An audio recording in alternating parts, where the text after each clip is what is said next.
privileged to be here in Old Prairie Town at Ward Mead, just a few blocks from 5th and Fillmore, which is where our homeless units and transitional housing units are, which is why you're here this evening. This is why we're having a fundraiser.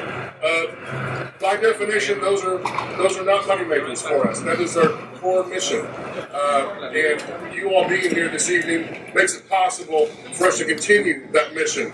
As I walked around and I spoke with many of you, I heard a couple of things. One is I've not been out here in Prairie Town in a very, very long time, if it ever. And two, the weather turned out really, really nice. Some of you I know are familiar with Cornerstone, you know what we do. Others of you are going to be introduced to what we do for the very first time tonight. We do have 3 tenants who are here that are going to be telling their stories. And I hope that as you hear these stories, you get as excited and energized about what this organization is doing as we are. I'm grateful that regardless of your faith, regardless of who you choose to place your trust in Providence, that you've chosen to help people and provide them water when they're thirsty. And you've done more than that for me. You provided me a well. When Cornerstone was founded back in 1986, there were some people with some good ideas and some thoughtful ideas, and they wanted to do things to provide housing to the homeless, provide them education. 27 years later, that's grown into what we are today. We have 158 units, 90 buildings, a full-time staff of professionals, a hardworking board. But we wouldn't be here today if it weren't for Frank and a few others who, in those early years, had the vision of knowing we got to keep this going. We got to build it stronger. Thanks for coming. I think Cornerstone, is the backbone of homeless people. And so it's very important that we all gather around Cornerstone and continue to help them. And I remember Otto Schnellbacher is not here, unfortunately. And but Otto and I are the ones that got building on Cornerstone and saw that they didn't have the kind of facilities they should have. And it was really Otto's inspiration. And I think you all know, and I think Otto deserves an applause.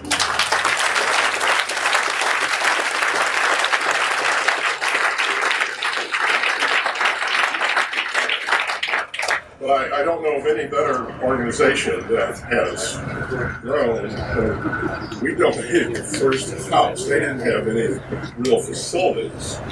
And we had, actually the bank had a vacant building downtown. And so we thought, well, let's move the homeless there. And then from there now, and I was almost shocked that the paper said they now have 150 units or residences, and that's just kind of like.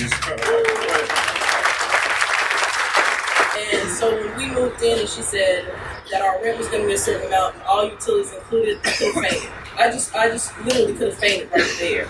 And I just want to thank Cornerstone for having this, because it was like they were giving us a second chance, because we were evicted from our last place. The landlord couldn't work with us anymore. And so when you have an eviction on your record, it was literally, it's like saying, oh no, we can't rent to you. But Cornerstone gave me and my family a second chance, which I'm so grateful for. As we planned this event, we thought it was very, very important to continue to recognize Martha Stanley's service to the community of Topeka, and to create an honor in her name to recognize a volunteer who, like Martha, has shown commitment to the organization of Cornerstone and did far more than ever expected, and never once said, I can't do it, I've already done enough. The first recipient of this award has shown incredible strength, determination, leadership through some really tough times. He's given up his generous and professional skills and enthusiasm to Cornerstone. His dedication to this organization has been amazing. And so I would like to invite Terry Isles.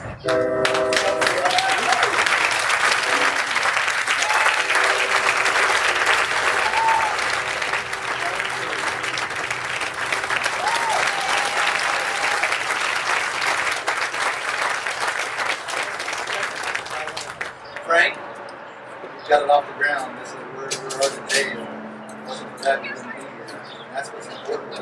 I think the community needs to continue with this to understand how important this organization is.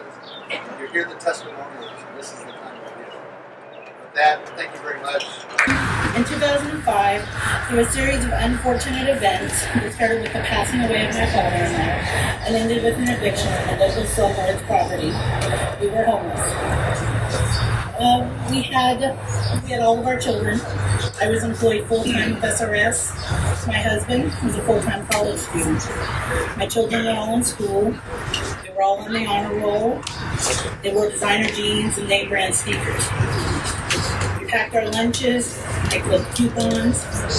My husband and the kids rode the bus to and from school so I could drive to work. You know, we ate dinner together. We went to the lake. We had a crappy van, but it got us from White Lake. One of those counselors from Eisenhower Middle School gave us a referral to Cornerstone. We were accepted into the Transitional Housing Program in 2005. The only apartment that they had available was a small 2-bedroom at 513 Cornwall. We were ecstatic. For only $50, we could move into that apartment.